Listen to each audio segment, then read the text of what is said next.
That was a baby. All sorts of just little trick things. It's sort of a spiritual experience. I love the sex shop. And I was thinking like hubba, hubba, hubba. What kind of magic? Restrictive, constrictive costumes. A Western twisted flavour. What the fuck is that? Some years later, he died in 95. He died in 95, and we were talking about this in 94, and this is the lead up to the Art in the Age of AIDS exhibition at the Australian National Gallery, which is the only national gallery in the world to ever have an exhibition of this scale. And certainly I felt that after his death that there were two really important things that needed to be talked about. One was the fact that he had done something which no one else had ever done in Australia, and that is in terms of performance art, costume design, and within sort of gay cultural identity, had done some very interesting, unusual things, and that he was very much an important part and a watershed moment, in fact, at this particular exhibition. And it was important to me to identify both Brenton's work within the community and this particular exhibition. And so I decided it was appropriate to make a short film. The film is your film, but it's very much an homage to Brenton. I mean, how much did you think like he was controlling the making of the film through you, even though he'd gone into the next life, so to speak? I was very interested in making a documentary about someone who was no longer in this world, and I've always been interested in documentaries which sort of are very stylised and parody the conventions of documentary film and this idea of realism and truth. And it was important to me to document the spirit, and for me it was the idea was to document the spirit of performance artist, and the sort of the major subtext throughout Brenton's work was masquerade and this idea of anonymity and fluid identity and changing identity, and he was very chameleon-like, and I wanted to capture that spirit so that you wouldn't actually quite know who you were dealing with. The funny thing is I had a couple of ideas about the way the film could go, and the original idea, the main idea, was to actually not show him at all. That is, to show Brenton, the man behind the mask, but to always show the mask. Right. The way the edit turned out was very much was a very I took a very intuitive approach to editing the film, and we found that there were lots of things which occurred during the edit process which were quite unusual, and we would find that accidentally things would crop up during the edit process that were entirely appropriate within the scheme of things. So we kept going with that idea of, well, hang on, why is this happening at this particular point in time? And did you feel like he was there looking over your shoulder, whispering in your ear? I said to Dave during one of during week 2, when suddenly we're way into the edit, we're way ahead of schedule, and we were thinking, wow, what's going on? We're really ahead of schedule. This is looking really good. This is da-da-da. And I said, Dave, something's leading us. And Dave is the most cynical and rational person, and was like, I think you're right.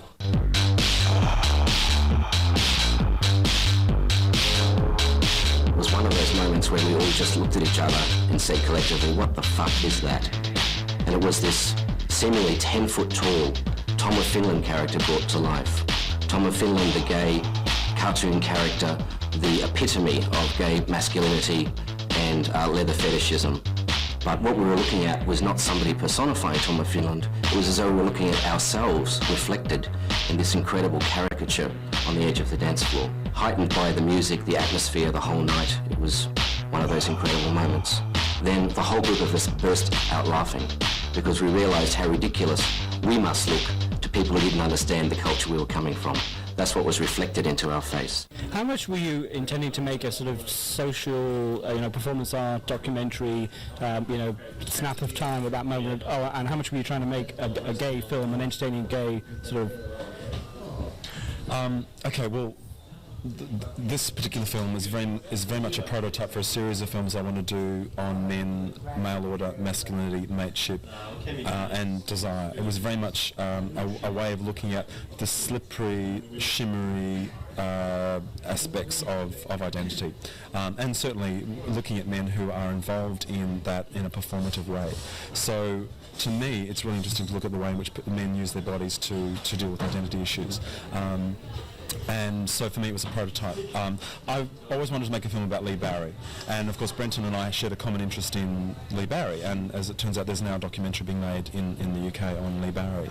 So, but what he was doing is very different to people like Peter Tully, very different to people like Lee Barry, very different to people like Jean-Paul Goude, and any number of different sort of people working with post-structuralist approaches to design and stuff. And I was very interested in his work because he completely changed. Every time he did something was completely different, and that sort of idea of difference and celebrating difference and diversity and slippiness really interests me. I think that one of the most interesting things now to look at for men is this idea of masculinity not being something that's fixed and codified and rigid, and that certainly interested him, because ultimately at the end of the day it's to do with those interior, introspective, inner issues, and that's really where he and I share a common interest. And that spirituality to me is something that it can become a really interesting way of making films, I think.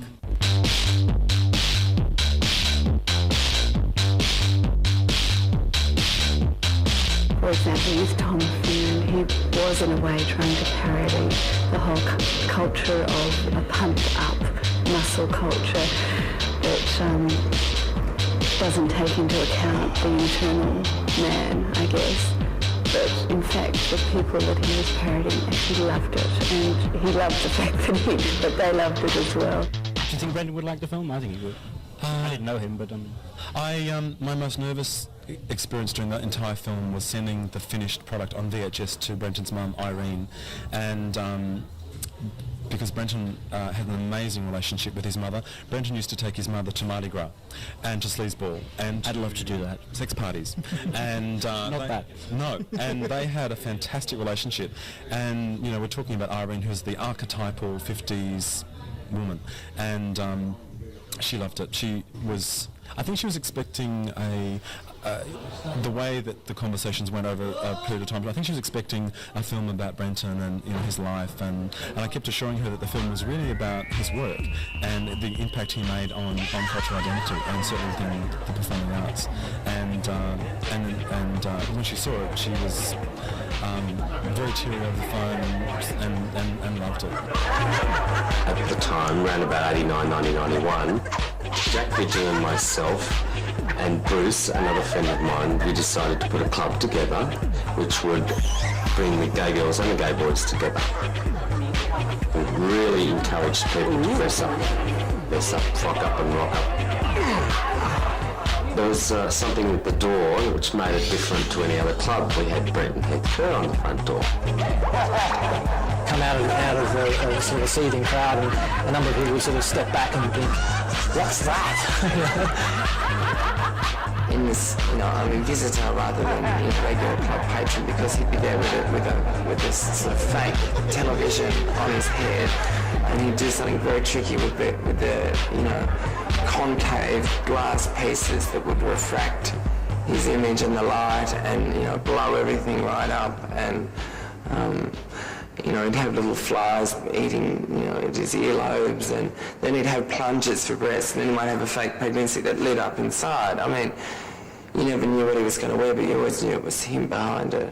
Yeah, you get the impression from the film that Brenton didn't really consider himself as being a performance artist, but he was, and actually it was his life. It's a beautiful film. It's on this week at the Queer Film Festival. Thank you, Paul, for coming and talking to us about it. It's called The Man in the Irony Mask. You can see it on Thursday night at the Cine Media Centre, or on Sunday the 28th in the final programme of the Queer Film Festival.